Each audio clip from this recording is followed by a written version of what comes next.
नमस्कार, सुषमाज recipes and blogs या चॅनलवरती तुमचं स्वागत आहे। आणि आज मी तुम्हाला मस्त आमच्या आगरी पद्धतीतली सुकट करून दाखवणार आहे। सुकटीचा रस्सा बटाटा घालून। तर इथे तुम्ही सुकटीसोबत वांगा बटाट्याचं पण कालवण करू शकता, म्हणजे सुकट वांगा बटाटा। तर मी फक्त सुकट आणि बटाट्याचा रस्सा करून दाखवते। तर त्यासाठी इथे मी आंबाडी पण म्हणतात बऱ्याच ठिकाणी। तर ही सुकट अशी घेतलेली आहे, ही बघा पाण्यामध्ये भिजवून ठेवलेली आहे। आपल्याला करायच्या आधी थोडीशी भिजवून ठेवायची।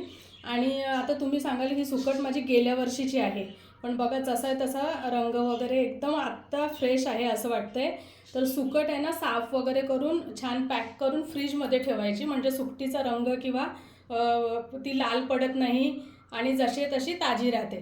तर तुम्हाला पण जास्त प्रमाणात जर स्टोअर करायची असेल, म्हणजे 7-8 महिन्यांसाठी, तर तुम्ही पण पॅक करून फ्रीजमध्ये ठेवू शकता। तर इथे सुकट घेतलेली आहे। 2 छोटे बटाटे असे सोलून आणि तुकडे केले, तर सालासहित पण तुम्ही घेऊ शकता। 2 छोटे कांदे बारीक चिरून घेतलेले आहेत। 1 टोमॅटो बारीक चिरून घेतलेला आहे। आलं, लसूण, मिरची, कोथिंबीर ठेचून घेतलेली आहे। तर सुक्या मच्छीला शक्यतो कांदा आणि लसूण वगैरे थोडं जास्त वापरलं की छान चव येते। आणि चिंच घेतलेली आहे, इथे तुम्ही कोकम पण घेऊ शकता। हळद, आमचा आगरी मसाला, चवीप्रमाणे मीठ, फोडणीसाठी तेल आणि हे तांदळाचं पीठ मी 1 ते 1.5 चमचा घेतलेला आहे। फक्त तुम्हाला सांगते, जर वाटलं तर आपण घालणार आहोत, कारण की इथे आपण वाटण वगैरे कोणतंही वापरत नाही आहोत। तर पूर्वी कसं वाटण वगैरे नाही घालायचे, तर तांदळाच्या पिठाला थोडं पाणी लावून आणि ते कालवणात घालायचे, म्हणजे त्याने घट्टपणा येतो कालवणाला। किंवा भाज्यांमध्ये पण वाटण घालायचं नसेल तर असं थोडा आपली जी पारंपरिक पद्धतीने आपण भाज्या वगैरे करतो, तर तांदळाच्या पिठाला म्हणजे पाणी घालून आणि त्याची पेस्ट करून ती कालवणात घालायची। तर आपल्याला वाटलं तर आपण तांदळाचं पीठ वापरणार आहोत घट्टपणा येण्यासाठी। तर आता आपण बनवायला घेऊया। 1 ते 1.5 चमचा तेल गरम करून घेतलेलं आहे। आता यामध्ये मी आलं, लसूण, मिरची, कोथिंबीरचा आपण ठेचून जे घेतलं होतं ते घालते। तर सुक्या मच्छीत शक्यतो ठेचून घालायची, पेस्ट वगैरे नाही घालायची। ठेचलेल्या आलं लसणाची चव छान येते। तर हे थोडं मी परतून घेते तेलासोबत।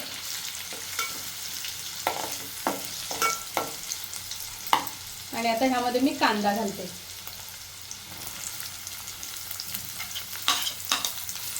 कांदा पण चांगला मऊ करून घेते तेलासोबत।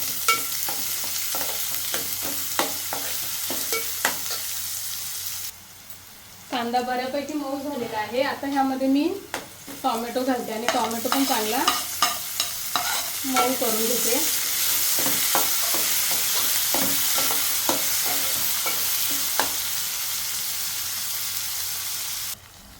टोमॅटो पण छान आता मऊ झालाय। तर आता आपण मसाले घालूया।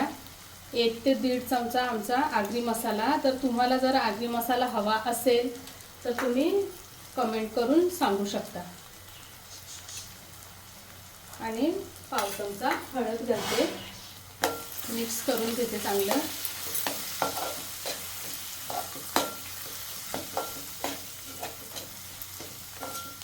आणि आता ह्यामध्ये सुकट आणि बटाटा घालते।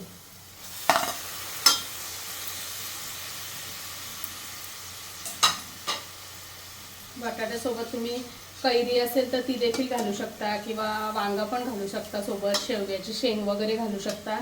छान होतं कालवण सुकटीचं। आता चांगली मिक्स करून घेते मसाल्यांसोबत।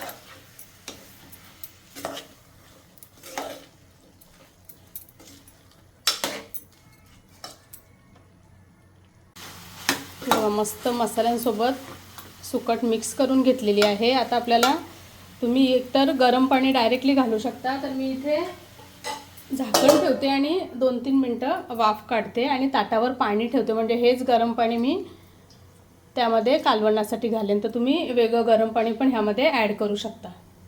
3-4 मिनटं होत आली आहेत। आता मी झाकण काढते आणि मस्त वाफ आली। आता हे गरम पाणी मी ह्यामध्ये घालते। तर आता जेवढं आपल्याला कालवण हवं आहे त्याप्रमाणे आपण ह्यामध्ये पाणी ॲड करायचं आहे।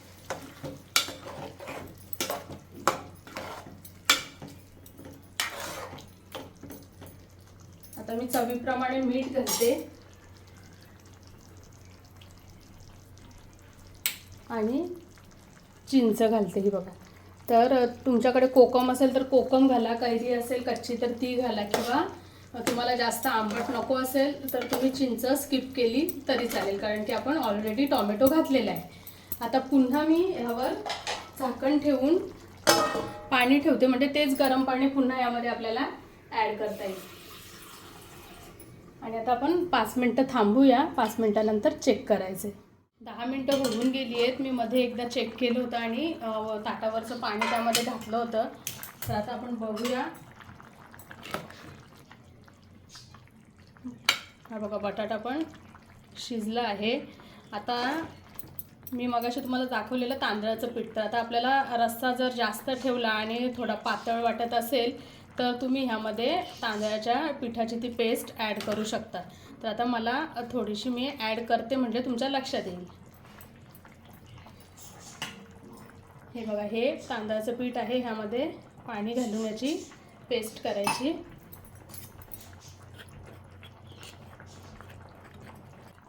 हे बघा,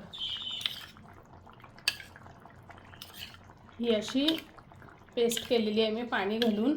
आता तुम्हाला जेवढं घट्ट हवं आहे त्याप्रमाणे ह्यामध्ये तांदळाची ती आपण जी पेस्ट करून ठेवली ती घालायची. तर मला खूप जास्त घट्ट नको आहे, म्हणून मी अगदी 2-3 चमचे एवढीच घातलेली आहे. पण आता तुमच्या आणि एक उकळी काढायची आहे.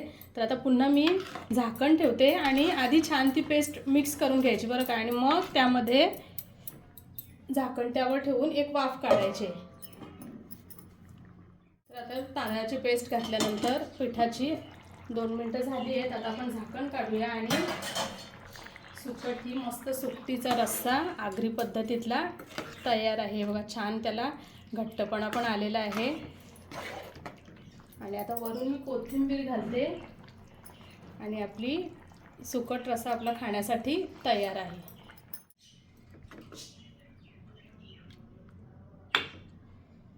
मस्त भाकरीसोबत खा किंवा भातासोबत खा. एक नंबर गरम गरम भात आणि हा रस्सा सुकटीचा. तर गरमागरम झणझणीत आगरी पद्धतीतला सुकट बटाटा रस्सा तयार आहे. कशी वाटली तुम्हाला ही रेसिपी नक्की कमेंटमध्ये कळवा आणि चॅनलवरती नवीन असाल तर सबस्क्राईब करा. धन्यवाद.